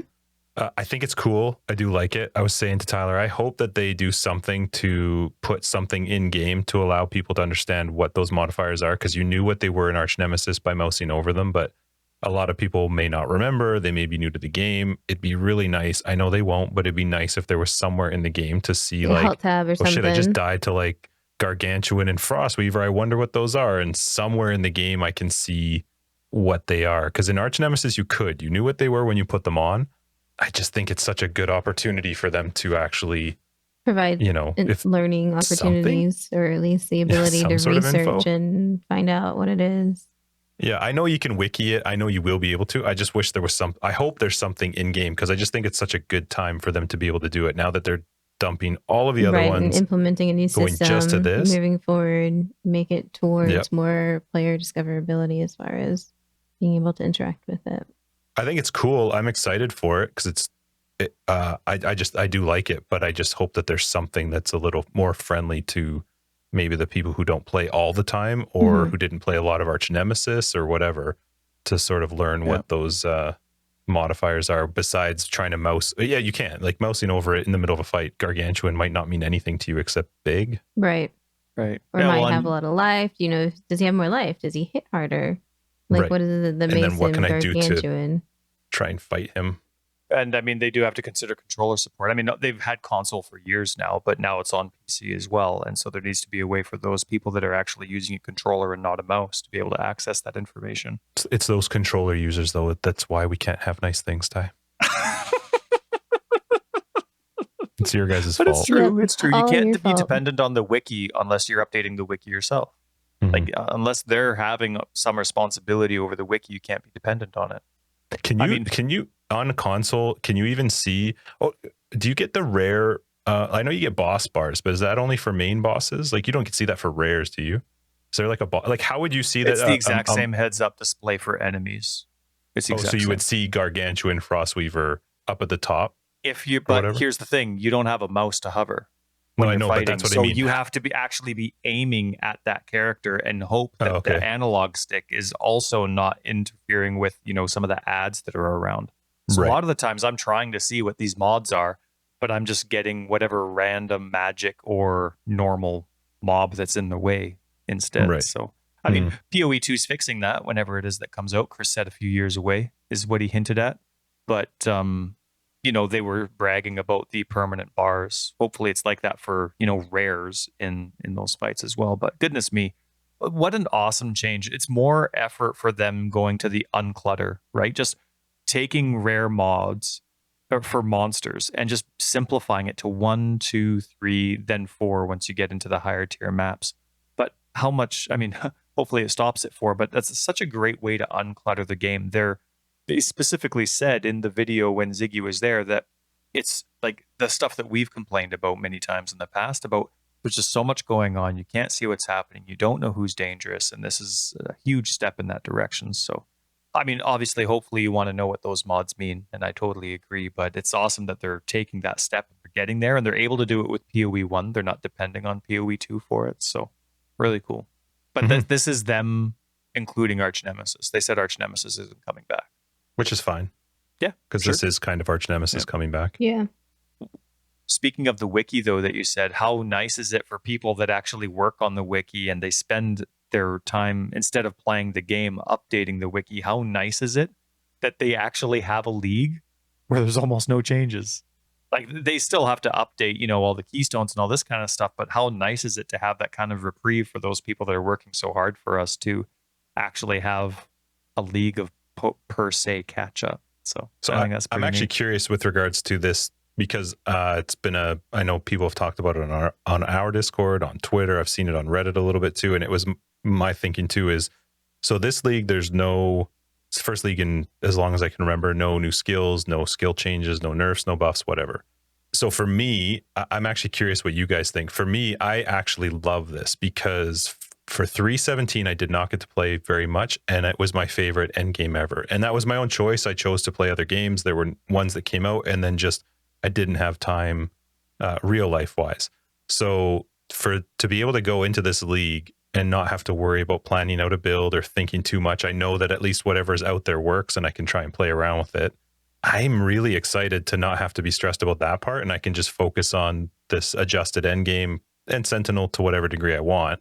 So, but I'm curious about what your guys' thoughts are, because I know some people have complained that, well, it's going to make it boring because we've already had it for a whole league. But I don't know what the numbers wise are for Path of Exile, but I don't know what percentage of the player base actually plays all the way through, plays so many skills that there's nothing new for them, tries out every unique and every style of build every single league. So is it people that that have the time to play it tons and tons and tons that maybe is considered boring too? Or like, I'm not sure if I'm not understanding the idea of why this would be a bad thing for people. So I'm curious what your guys' thoughts are on the idea of no skill changes, no new skills, no nothing. I think it's an important exercise, as well as it relieved a lot of the development needed, because instead of spending hours doing skill balances or skill changes or bug fixes and all this other kind of stuff, they're just basically being able to pour all of that into the end game the way it was. And I think it's also an interesting demonstration to the player base as well, that if there isn't this sort of complete state change, like, for me personally, that the fact that there's no changes like actually makes my getting my league start harder, because now more things are viable and there's sort of this natural progression over time as there's patch notes and things change and stuff gets nerfed and stuff gets, balanced. Like you are removed from certain temptations of wanting to start a certain thing, like because it's not as viable anymore, or maybe it's not as strong anymore. And so you're kind of pushed into these situations where you're going to try something new, right? Like, I've never played Explosive Trap before. I played Explosive Trap last league, had a blast. No pun intended. It was really fun. But I would have never done that. Like if, my Bladefall Blade Blast Hierophant that I played 3 leagues ago had never been nerfed, like I would play that every single league because it was ridiculously strong. I could clear all the content, very, very tanky and satisfying. But had that not been nerfed to oblivion, I wouldn't have just discovered this cremation build that I've been playing lately and absolutely love. And it hits all of those same hallmarks that the Hierophant build does, but it's not that build. It's an entirely different build. But as far as satisfying the check boxes of like moderately good damage, very, very tanky, very, very tough, very good recovery, like it hits all those same boxes, but it's a completely different build. And without a active sort of waxing and waning skill system where sometimes things are good and sometimes things are bad and these change organically over time, like it would get kind of boring. So on one hand, I think it's like, hey, we didn't have to develop any skill shit anyway, so here we go. We can really focus on delivering this expansion, being more in-game focused, and sort of like a lesson to the player base. Like, okay, you hate all this all the time, but like, what if we don't change anything at all? Because everyone's gonna like it. We kind of had this happen in the racing scene for a little bit too, where they didn't do any sort of significant changes to Stormbrand for a really long time. And even though Stormbrand wasn't super, super amazing until Archmage came around in the in-game, it was like S tier leveling skill. If you were leveling a caster, you level Stormbrand, and then you changed into whatever you were going to play. And for racing, that's all racing was. It was Stormbrand Witch, Stormbrand Shadow, Stormbrand Old Man Templar, Stormbrand everything. Everybody played Stormbrand. And it was like a year and a half for every single race was Stormbrand. Stormbrand this, Stormbrand that. And people were fucking tired of it, like to the point where our like viewership numbers for the events and our participation for the events themselves actually started to decline because it was so stale. So I wonder, I kind of wonder if this isn't also like you guys say you don't want anything to change, you say you want these builds to stay the same, you say like maybe this is some sort of grand experiment as well to track player retention data to see, do people still go for these builds anyways? Do they only play these builds, or do people attempt to diversify and branch out since they've already played what has been played before? Like, I be interesting to see what sort of data they glean from all of this. I think it's good if the game's balanced. Like the game's in, I mean, I don't play every skill, but I think the game, if things are balanced, I don't think there's a reason to change it. And you could use self-motivation or just wanting to try something different. If the game's already balanced and ready to go for it. Ooh, I don't know if that's the state. No. Only they would know if there's certain characters. Certain that things are really, things. really underpowered right now that could definitely use reworks for sure. Sure. So, but once you're at that state where you actually are quite comfortable with where your skills are and your items, if you ever get to that state, I'm not a fan of changing things for the sake of changing things, and let people's motivations be the reason that they're changing from one thing to another, as long as things are balanced. Obviously, when people are using only one skill for this, that, and another thing, things aren't balanced. But once you get to that state, I don't think that there's an issue leaving things alone. For me personally, right now, I think having the extra 3 months, so 6 months of the same game, is awesome for a lot of people because they don't have the time to really fully invest in one league. And so, for example, for me, where I don't have a crazy busy life, but I don't have a lot of time to put into Path of Exile the time that I wish that I could, I get this extra time to really double down on my Atlas tree investments. And I really get to see what it's like because, I'm normally only playing 4 to maybe 8 hours a week. And so for me, every league, 3 months is too short. And so I do like where this is coming from that perspective. Chris said it's not going to happen again or very often type of thing. I forget what it was that he said, or maybe it's something that can happen every now and then. But they're trying something new, and I quite like it. It's nice for people with my schedule for sure. How about you, Just? Yeah, I already said I like it. For me, right, just you were at the but beginning, mostly sorry. because I didn't play 317. Like I didn't get to play it enough, and so I can focus more on Sentinel and the endgame stuff. It's the first league ever that I can remember where I can. I don't tend to think or plan out a build until just before the league launches, because usually we're not getting all the information till like right up till league launch. So with nothing changing, it makes it a lot easier. And now that you know sort of the style of what the league might be like and how much control you're going to have over the Atlas, it's a lot of fun to start planning a build out a week earlier than I normally would. Yeah. I do understand the need for change, though. I know that that's definitely a big draw of Path of Exile. There is this cycle of trying to balance and skills moving around. But for this particular one, I'm excited about it because I didn't play enough into 317. Like a lot I talked about in the private league was I played Detonate Dead, but I didn't feel like I really got a chance to play it because I did it in the private league. It wasn't in an actual league like I would normally play it. So it's nice to have a new league where I can go in with the same thought I already had if I wanted to go that route and not have to completely switch it up because of something shifting. So I think it's fun. I know it's not going to happen again for a very, very, very long time, but in this particular league, because of 317 in my timeline, I think it works out great. BK, you gonna league start with a controller? No. Ooh. Why on earth I didn't would write do one that? bug. Pardon me? Even the person that I know that plays with controller like every day doesn't want to play their controller support. He's gonna stick to the one that he plays with. It's like better customized and more comfortable. So seems like there's a lot on the list of things still to kind of tweak for controller support on their end.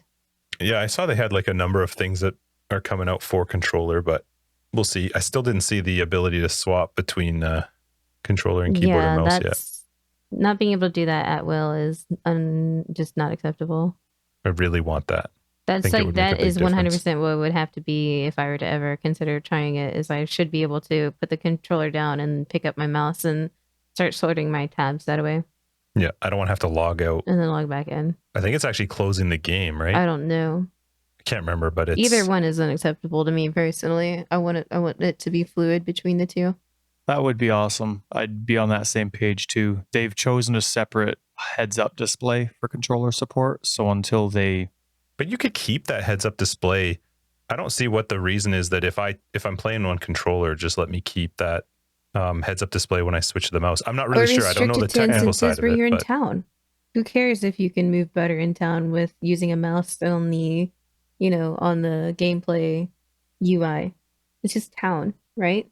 So if the worry is that like people with a mouse would be too effective controlling stuff within the UI for the controller, then just restrict the ability to use the mouse and keyboard within town. Problem solved. If you go into a map, no keyboard. Go out of the map, keyboard. Pretty cool. I remember a long time ago, Chris or Jonathan talking about the value of marketing and having like your heads up display static, or like, you don't change it often at all just because you want, and that's why they don't have a customizable HUD either, because they want when people just glance at a screen, oh, that's Path of Exile, like that kind of marketing.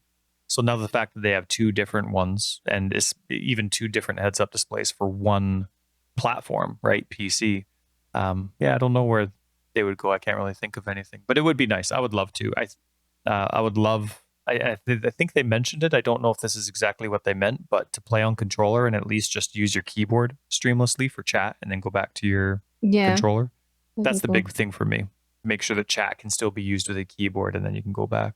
But they have a long list of other QOL improvements that they have. They've mentioned a couple of them. A lot of them seem unsolicited, like they're just doing them on their own because they know they need to be done. So I'm excited to see what they are as they reveal them as teases coming out. Question. We kind of already left the MTX discussion, but I forgot about this. The Vault Pass stuff. You guys have a Nexus store, right? Pardon? We have what? You guys have a Nexus store, right? You guys set one up for your... Yep. We did a while back. Your folks can actually get QX Vault Pass through your Nexus store, by the way. So if it's another way for people to support your podcast... Oh, that's cool. They can, if they want to buy the Vault Pass, they can get it through your Nexus store. Oh, that's nice. I think we did have somebody do that. Yeah, I think somebody told us about that. Yep. I just quickly. I don't actually see it. I don't know if we're supposed to. I did put we the have to pirate add that? pack on there. That pirate pack was pretty sweet, I think. Yeah. But the MTX rewards for the Vault Pass, maybe I just misunderstood how they were, because I always thought that those were temporary MTX, that those MTX disappeared when the Vault Pass disappeared. No, So it's just the a ability support, to get them does, but you have them forever. Yeah, it's just a supporter pack, but they're Oh, calling it okay. something different. As far as Can you that, imagine how awful that would be if it's like, league's over? I honestly, Well, when I that's- first that's started what I thought it playing, I was. thought tabs were temporary too. Huh. So I only bought the one, and I was like very meticulous about how I organized the one. Okay. Yeah, no, you keep them. Okay, that makes sense, because of course they were encouraging, make sure you buy them before, the end of the league, because it's going away. And I'm like, but Why would I do that now? Yeah. So anyway, no, it makes sense. But that question that the MTX were permanent didn't even cross my mind until I heard Chris encouraging the Vault Pass payment at the end of the league. So, but I mentioned I added the Curix Vault Pass. Maybe we should have done that before, but it's added now. Yep, there you go. Oh, good. A long 2 days time before ago, it ends.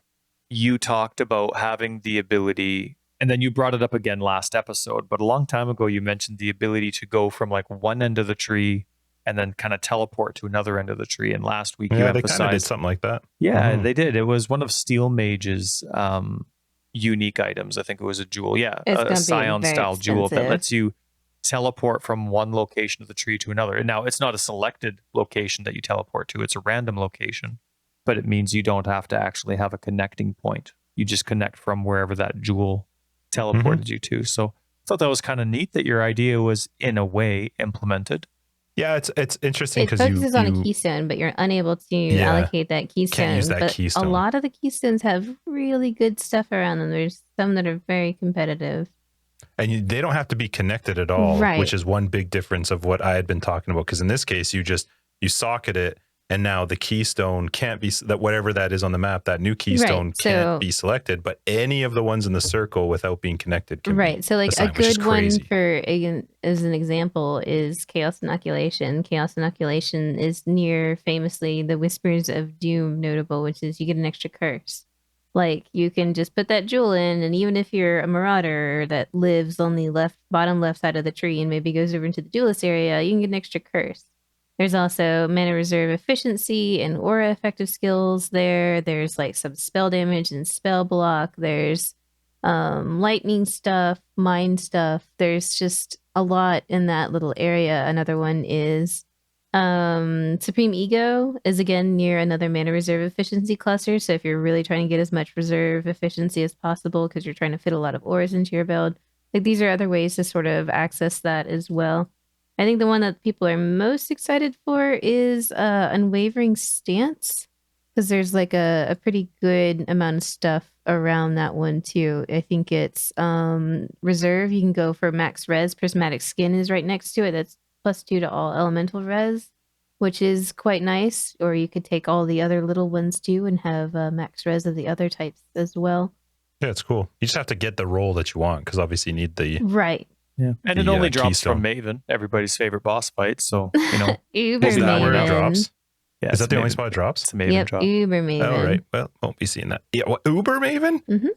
Okay, so I will definitely not be seeing that. Did you see the jewel? And probably not, but there was a jewel called Sublime Vision that had a face in the reflection of the jewel. Yeah, it was the one that drops from Shaper, and it looks like Xana. It does look like Xana, doesn't it? It's cool. Yeah, really neat idea there. I didn't actually read what the I don't know what it jewel does. I itself just like, does, ooh, but that's it'd be cool if it was related, since it's from where it drops and who it looks like. It'd be cool. I like. Maybe she comes and fights by neat. your side. Mm. Hey, she's still in the Shaper fight though, isn't she? Yep. She's still and the elder technically and there, Uber even elder though she's fights not too. in the She's game. technically there. Yeah. Yeah. Okay. Weird Can time she die? duration Sounds stuff some happens with holes all in of their that. story. Yeah. Can she die still? As far as if you don't protect her during certain things, not during the Shaper fight. Yes. Yep.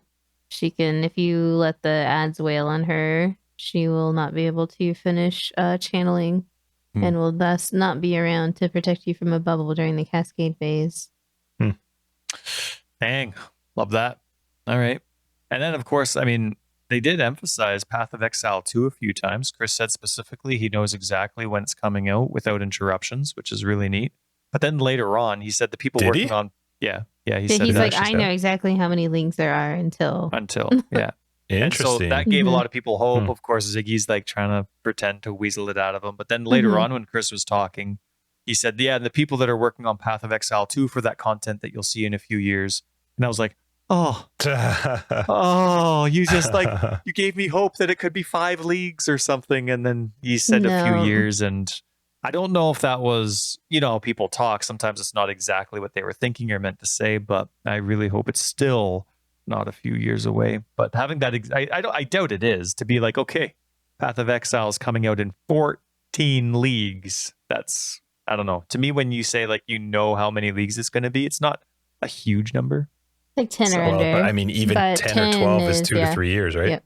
Right. So, but that still seems like too many to have an actual plan for what you're doing in each league. There's a That's- 0% chance it'll be out in 2023. I can tell you that. It'll be sometime 2024.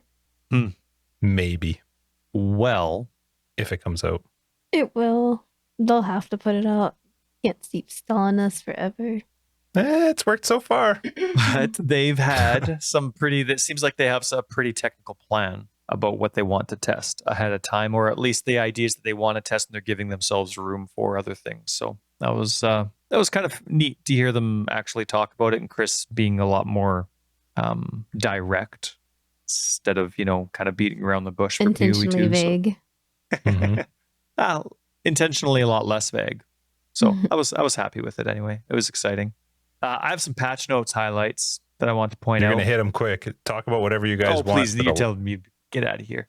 Added an audio cue I just for did. attempting to drink a flask that does not have enough charges. Oh, can you turn it off? I hope so. I don't know. What do you Can you They're imagine just how like annoying that would dumbass, be? dumbass, Every dumbass, time. dumbass. I hope it's a dumbass, voice dumbass. dialogue just to screw you guys. That it says, "Oh no, No. I'm all out of drink" or something. I don't know. I Oh need more no, apple oh no, juice. oh no, oh no. Yeah, I that's just right. mashed It'll that be like stuff, when man. people mock the Dark Souls and Elden Ring games when you're just hitting space to like quickly get through. It's like, if, what, then, okay. But then, okay. But it Never does actually it hear that. for every flask. So if all your That's flasks what's are the empty, worst. it's gonna Oh my go. God. I'm all out of drink.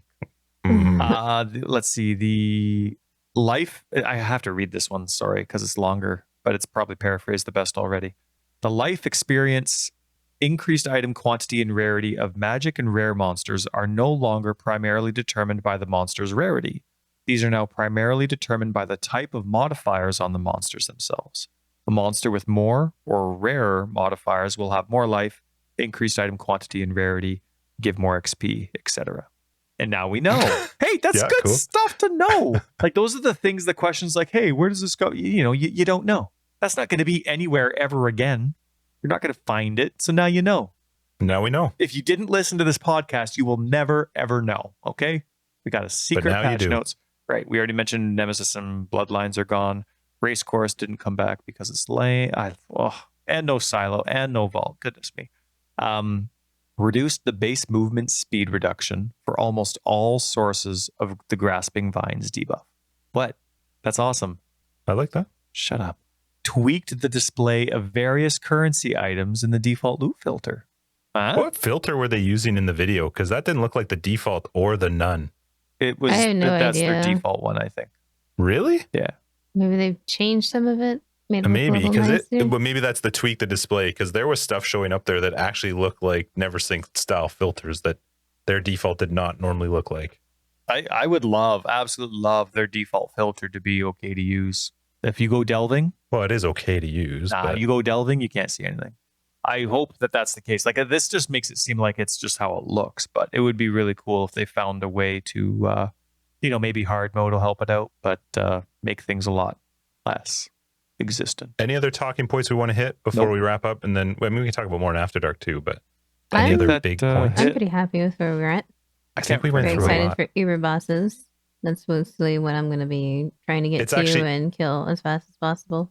Yeah, sorry. We didn't really bring them up because Tyler and I, We What? don't care. Uber bosses, the new like Uber pinnacle bosses. Oh, That's a very cool Well, idea. we just assumed Very everybody cool. knew that we would be crushing that content and that we didn't really want to Easy. brag. We just didn't want to, Yeah, you drag wouldn't everyone wanna- else yeah. down with our exactly. superiority in the game. So, yeah. I think it's really cool for people who are like that type of content. I think it's really fun that there's this aspirational, very difficult stuff. Mhm. BK, And are you going to be Ubering anybody? Yeah, absolutely. I'm gonna fight all of them. I'm gonna kill every single one of them before the next thing is over. really? Yep. Wha- That's my goal. What do you have any idea on the build you're going to play? Probably this cremation build. It's that tanky and feels really, really good to play. Interesting. That was the one you were just doing your 30 waves on, right? Simulacrum? Yep, yep. Nice. What would you I'm gonna call have it? to Was check it it out. somebody's build or your build? It's not mine. No. I saw it on YouTube and was like, this looks fun. And I like 2-button builds. I like the rhythm of a 2-button build. So like Detonate Dead, Cremation, Blade Fall, Blade Blast, ED Contagion, like all these things are builds that I really resonate with. And so I was looking for something else to play and it popped up and I was like, you know what, this looks really fun. But I was kind of, but like it's one of the more expensive builds to run, just because it's dependent on a very rare alternate quality of cremation, which I think is like a 1 in 18 if you try and use the orb on it to make it. So you have to like farm highest or pay a premium for it. So that was one of the things that kind of drew me back because as a build creator, I don't really like to put out guides on builds on stuff that's that niche. I kind of like things to be more approachable. Sure. So I kind of just put it off until the very end. I was like, just wait till the end. I'll dump all my currency into it and then see how it is. But turns out it's a lot of fun. Like a lot of fun. And I Interesting. really want to play it again. And I'm mad that I don't have more time to play it right now. The league is ending. All right. Well, I'm going to ask you more about that build in After Dark because I'm Sure. actually curious. I need to Sounds figure good. out what I'm going to play next league. We are well into this episode, so we're going to wrap up episode 135. Thanks for joining us, BK. Thanks for having me back. So much to talk about with I know, it's 318. exciting. So fun. All right. Are you joining us for After Dark? I didn't even check. Absolutely. Sweet. All right. Thanks everybody for joining us for episode 135, Forever Exile, the Path of Exile podcast. I'm Justin AK Tags. Tyler Record of Days. And I'm Brittleknee. We will see patrons. We'll see you in After Dark. Everybody else will see you in episode 136. You'll find BK's information down below. You'll find our website, foreverexiled.com. We're on Twitter, foreverexiled82. We have a Discord channel and Patreon and other ways to support the podcast are down below. Bye. Bye. I kind of want to let my recording run for 5 more minutes just so I can hit the 2-hour mark.